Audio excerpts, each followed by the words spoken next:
Welcome, dear horror listener. You're tuning into Horror Radio, and I'm truly grateful you're here.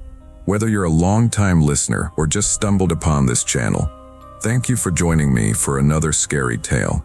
If you enjoy these stories, don't forget to like the video and subscribe. It really helps the channel grow and means more than you know. I'd also love to hear from you in the comments. Tell me where you're watching from, what brought you here, or even what kind of story you'd like to hear next. Your support keeps this channel going, and I appreciate each and every one of you. Now, let's get into today's horror story. When I was growing up in a quiet part of Cedar Falls, Iowa, we had a neighbor named Richard who was easily in his late 60s. He lived alone in a sagging two-story house that looked like it hadn't been painted since before I was born. Even as a kid, I knew my parents didn't like him. He'd do petty, mean things, like pour bleach on our flower beds, leave nails in our driveway, or set off loud firecrackers late at night for no reason. My dad tried going through the proper channels once, but Richard's daughter worked for the county court, and nothing ever stuck. I remember Dad warning my older brother and me to never answer the door if he wasn't home, and sometimes even calling from work to make sure we weren't alone in the house. My name's Lauren, and back then, I was maybe 6 or 7 when I started having these strange, recurring dreams. In them, I'd be in the bathtub, steam fogging the glass, when I catch a glimpse of a man's face outside the bathroom window. The window was small, the kind that sat higher up on the wall, above the tub. No one could see in unless they climbed onto the roof of our shed, which sat right beneath it, pressed up against the chain-link fence that separated our yard from Richard's. I told myself they were just nightmares, but they came often, sometimes every few nights. I never mentioned them to my parents. We weren't a family that really talked about things like that. We didn't talk about feelings or bad dreams, or things that might have felt weird. I just quietly accepted that this was something my mind liked to put me through. Years passed, and the dreams faded into a vague, half-remembered part of my childhood. It wasn't until last year in a session with my therapist that I brought them up again. We've been talking about trust and personal boundaries, and for some reason, those old dreams floated back into my mind. I mentioned them, almost as a joke, how my kid brain was probably just inventing a boogeyman out of cranky old neighbor. When I got home later that day, my mom was in the kitchen. She asked me casually what I'd talked about in therapy, and I mentioned the dream thing. She stopped mid-stir, her face shifting in a way that made me uneasy. Then she told me something I didn't remember at all, that I had actually told her, more than once, that I'd seen Richard standing on the shed roof when I was little. Not in a dream, in real life. I laughed at first, assuming she was misremembering, but she swore I'd been insistent back then. She said I described it plainly. I'd seen him crouched or standing there, looking in through the bathroom window while I was inside. She said even a couple of my friends mentioned it to her when they were over, saying they'd seen a man on the roof too, and it had freaked them out. Something about hearing it put together like that made my chest feel tight. Suddenly, those dreams didn't feel so hazy anymore. It was like a locked-up door in my mind had cracked open, and behind it was a truth I hadn't wanted to see. It made sense too, the way the window was positioned, the fact that he had access to the shed roof from a side of the fence, and just knowing the kind of person he was, it didn't feel far-fetched. That conversation stuck with me for days. It also made me think about another night, a few years later, when I was around 9 or 10. It was late summer, and the air still held that heavy warmth even after the sun went down. My bedroom had a sliding glass door that opened onto a small balcony above our backyard. I'd go out there most nights to call our cat in before bed. That night, I stepped outside and noticed someone standing in the middle of the yard. No flashlight, no phone glow, just a still figure in the dark. I assumed it was my dad, though it was strange for him to be out there without a reason. I called out, "Dad."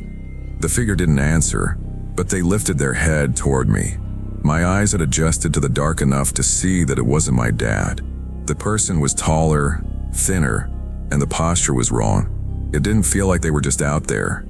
more like they'd been standing still for a long time. A cold rush hit me. I slipped back inside and went straight downstairs to find my dad, who was sitting on the couch watching TV. When I told him, he got up and went outside immediately, but by the time he looked, no one was there. I went back upstairs, trying to convince myself I'd imagined it.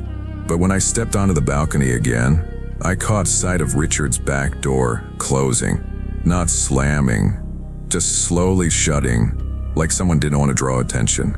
Within days, parts of our lawn started turning brown. My dad eventually figured out the grass had been poisoned, patches of it far enough from the fence that it couldn't have been an accident from his side. The kind of thing you'd have to deliberately walk into the yard to do. Thinking back now, I can connect the dots, but at the time, it was just another uneasy moment in a long string of uneasy moments. My parents didn't make a big deal out of it. We were used to Richard's petty acts, and honestly, I think they felt powerless to do anything that would stick. He had a way of skirting consequences, staying just far enough within the law to get away with whatever he wanted. By the time I was a teenager, I avoided looking at his house altogether. I kept my blinds closed, even on bright days. I wouldn't linger in the yard if I knew he was outside. My friends didn't like coming over much, and when they did, we stayed inside.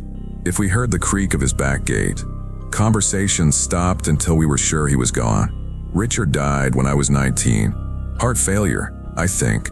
My mom told me in the same tone you'd use to mention the weather. There's no service, no one knocking on doors to pass out programs or invite neighbors to a memorial. His house sat empty for a while, the grass getting long, paint peeling more each season. Eventually someone bought it and started fixing it up. I guess part of me expected to feel relief when he was gone. Instead, it was more like a knot in my stomach had finally loosened, but left a hollow space behind. I thought a lot about how much of my childhood was shaped by his presence. I didn't realize how much fear can seep into the background of your life until it's gone. Back then, I told myself the bad moments were isolated, unconnected, just weird, annoying things a mean old man did. But now, looking back, I see a pattern, and I think that's what unsettles me the most. It's not just about the possibility that he watched me through that window, though that thought still makes my skin crawl. It's about the way he moved through our lives like he had some invisible immunity. How small he managed to make me feel without ever laying a hand on me. How I learned, before I even understood the words for it, to shrink my world in order to stay safe. Even now, years later, I catch myself checking windows before I undress, making sure curtains are drawn tight. I pause when I'm alone outside at night, scanning for movement in the shadows. Rationally, I know he's gone, but the habits he carved into me stuck. Sometimes I wonder if my parents knew more than they ever told me. Maybe they guessed about the window. Maybe they noticed things I was too young to put together. Or maybe, like me, they just didn't want to believe it until it was too late to do anything about it. The shed is gone now. The new owners tore it down, put up a higher fence, and planted a row of tall hedges along the property line. You'd never guess that once it was the perfect perch for a man with nothing better to do than watch and wait.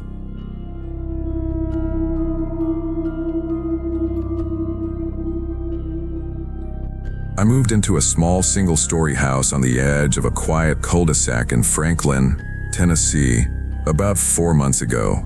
From the moment I first walked through it with the realtor, I felt like I'd stumbled on something rare, something that felt both private and safe. The yard wasn't big, but it was framed by tall hedges on one side and a low picket fence on the other. The price was within reach, the commute into the city was tolerable, and the neighborhood felt still in a way I hadn't had in years. I thought I'd finally left behind the noise, the sirens, and the constant feeling that someone was always too close for comfort. For the first week, it was exactly what I'd wanted. The nights were quiet except for the crickets. No music blaring from cars. No neighbor's dog barking until midnight. No one revving their engine just to hear it echo off the houses. I unpacked slowly, made grocery runs without worrying about my place being safe while I was gone, Even started leaving the windows cracked at night for the fresh air. But then I started noticing my neighbor. My name's Daniel, and the house directly across from mine belongs to a man I didn't meet during the moving process. I saw the car in his yard, an old blue sedan parked slightly crooked, like it had rolled to a stop one day and never left, but I never saw him outside. People keep to themselves here, I told myself. No big deal. About a week after moving in, I happened to glance out my front window around 9 at night and saw him for the first time. He stepped slowly out on his porch, walked right to the edge, and stopped. He wasn't pacing or doing yard work. He wasn't looking around like someone enjoying the night air. His head was angled toward my house, his body perfectly still. The first night, I figured it was a coincidence. Maybe he was just thinking or waiting for someone to pull up. But the next night, there he was again. Same spot, same posture, and then again the night after that. It became clear it wasn't chance. He would stand out there for 20 minutes, sometimes 40, sometimes close to an hour.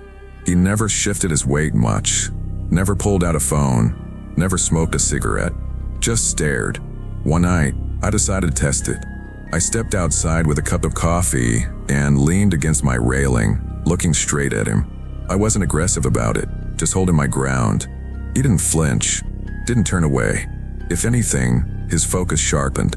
I couldn't see his eyes clearly in the dark, but I knew he could see me. There's a way you can tell when someone's looking at you instead of past you. After 5 or 6 minutes, the tension started to feel like a stretched rope. I realized I was waiting for him to blink or scratch his face or show some sign that he was just a normal person doing something absent-minded. But he didn't give me that. I went back inside, shut the door, and locked it. A week later, I decided to go over there. It was a Wednesday night, a little after 9. His lights were off, but I could see his outline through the front screen door when I walked across the street. I knocked once. Nothing. Knocked again. Still nothing. I started to turn back, telling myself I'd made my point just by showing up. But when I stepped on my own porch and turned around, he was in his front window. No attempt to hide. He was standing still, face pointed at me like he'd been there the whole time. It wasn't fear that hit me first. It was a kind of pressure in my chest. A realization that whatever this was, it wasn't a misunderstanding. It wasn't neighborly curiosity gone too far. I'm 45. I've lived alone for years. I've dealt with loud tenants, nosy landlords, people getting into arguments outside my window at 2 in the morning. I'm not easily rattled, but this was different. This was someone making a deliberate choice to invade my sense of safety without ever stepping onto my property. About 3 weeks later, I was taking the trash out late. It was one of those moonless nights where the sky is just a flat sheet of dark, the street lights throwing small circles of light onto the asphalt. I just set the bin by the curb and turned toward my door when I noticed him standing at the end of my driveway. "Hey," I called, keeping my tone neutral. "What are you doing out here?" He didn't answer. He didn't even twitch. His eyes stayed locked on me in a way that made the air feel heavier. It wasn't the look of someone about to speak. It was the kind of stare that makes you feel like you've been measured and filed away for a later decision. I took a step back toward my door, every instinct telling me not to turn my back on him, but also not to get closer. I didn't wait for an explanation. I just went inside, locked up, and sat for a few minutes in the dark with my hands on my knees, trying to slow my breathing. Since then, he hasn't missed a single night. I've watched from the kitchen window, from the side blinds, and it's always the same. He comes out after the last trace of daylight is gone, takes a spot on the porch, and fixes his attention on my house. I've called the police twice. Both times, they told me the same thing. Unless he crosses onto my property or makes a direct threat, there's nothing they can do. It's not illegal to stand in your yard, the officer said. I understand the logic, but knowing that doesn't make it any easier to live with. I started asking a few neighbors about him. The responses were vague. A shrug, a "don't really know him." One woman down the block said she couldn't remember the last time she'd seen his car move. Now that I think about it, neither can I. That blue sedan's been parked in the same spot since the day I moved in. The only time I've seen him in daylight was on a Saturday morning. I'd stepped out to get the mail, and when I looked up, he was in the window.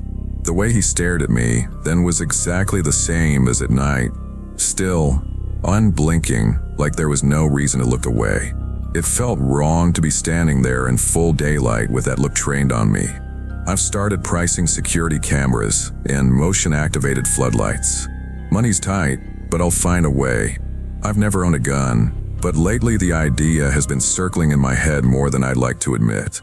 I try to explain to a friend by saying maybe he's just odd or lonely, but that doesn't really cover it. It's not just that he's watching. It's the way the air feels different when he's out there. It's the way my stomach tightens when I cross the living room at night and wonder if he's looking in. I keep telling myself I should go over again, demand an explanation, but I can't shake the feeling that it would be the worst possible thing to do.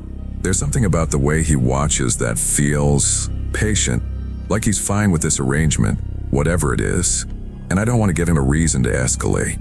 Right now, as I'm sitting here with the blinds half closed, I can see him through the narrow gap. Same spot, same stare. The rest of the street is dark and still, and he's there like always, watching.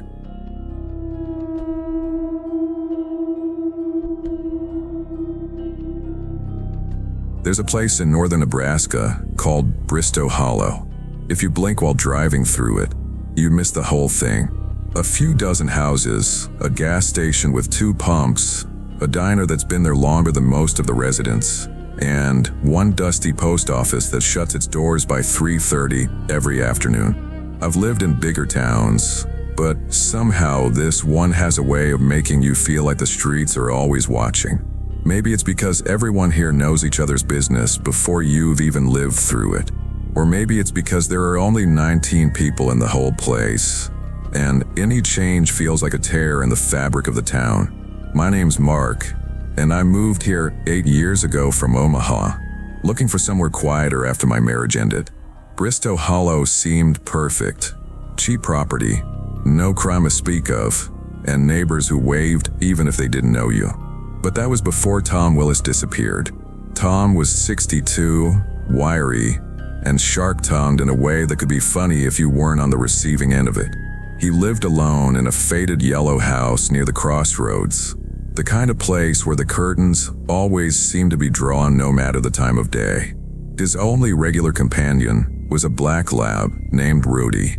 You could set your watch by their routine. Every evening, Tom would take Rudy for a slow walk around a block, stopping by the diner to grab a coffee or chat with whoever was hanging around outside. Then, last October, he was just gone. The last person to see him was Eddie, the owner of the diner. According to him, Tom came in around 5:30, had his coffee, grumbled about the weather, and left with Rudy trotting along beside him. Eddie said they headed toward Tom's place, but that's where the trail stopped. By the next morning, both man and dog had vanished. At first, it didn't seem real.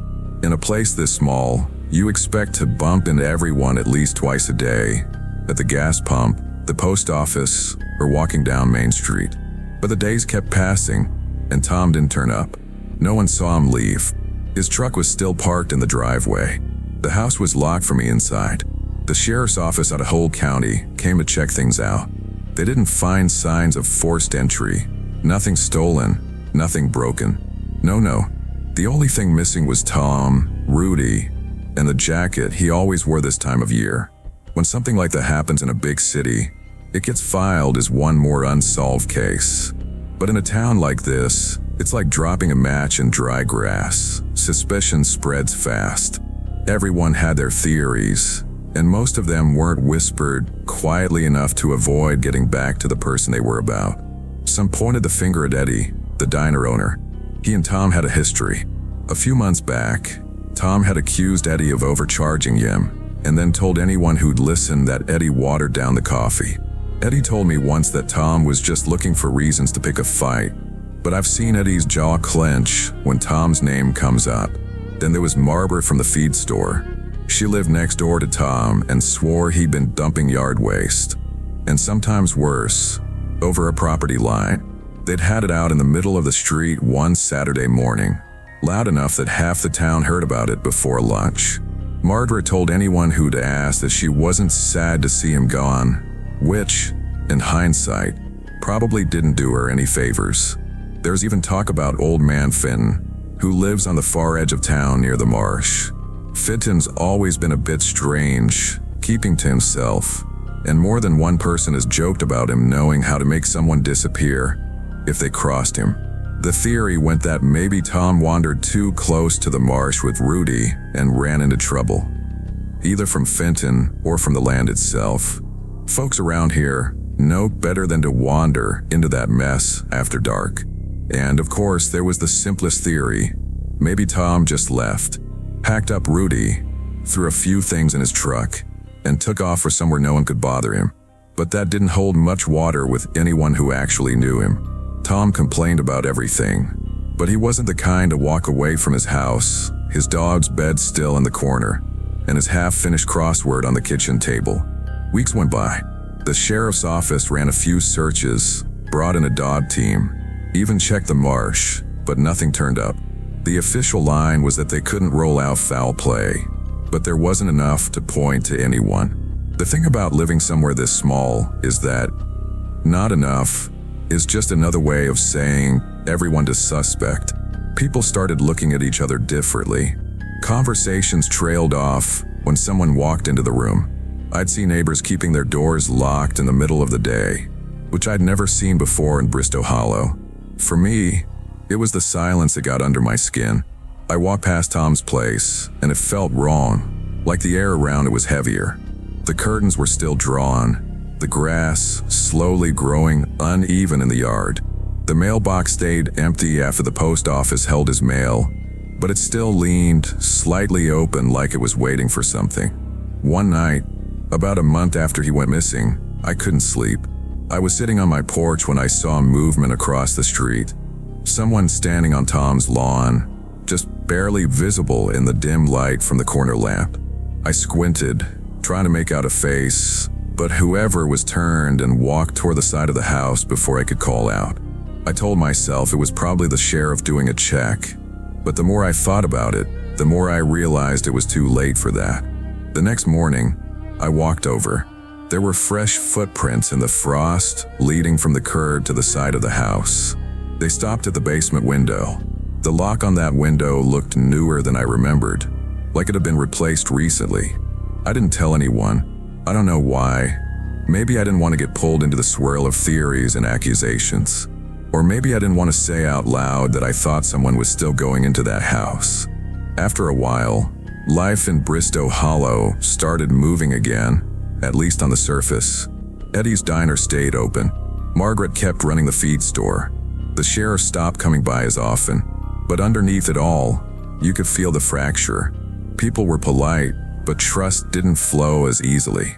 Every now and then, I catch myself wondering what really happened that night. Did Tom wander off and meet with some kind of accident?